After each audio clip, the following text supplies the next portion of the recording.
பாகுபாடு இல்லாம வெறும் தண்ணிக்கும் சாப்பாட்டுக்கும் உலகத்தோட ஒவ்வொரு மூலையிலையும் போராட்டம் தீவிரம் அடைஞ்சது. 7 வருட கடும் போரின் முடிவில் மிஞ்சினது வறட்சியும் ரத்தம் பாஞ்ச மண்ணும் தான். பருக்கைகளோட எண்ணிக்கையை விட பிணங்களோட எண்ணிக்கை அதிகமாயிருந்துச்சு. கடல் நீரை குடிநீராகவும் வெயில மின்சாரமாகவும் மாற்றி ஒரு நிலையான சமூகத்தை உருவாக்க முடியும்னு மக்களுக்கு நம்பிக்கை பிறந்துச்சு. அப்படி உருவான இந்த சமூகம் தான் தங்களை ரெசிடென்ட்ஸ்னு கூப்பிட ஆரம்பிச்சாங்க.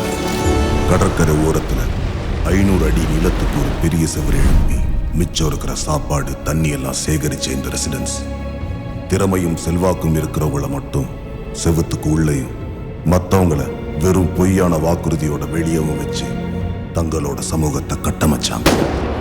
வெளியே காத்திருந்த மக்களுக்கு அந்த கதவு திறக்கப்படவே இல்லை.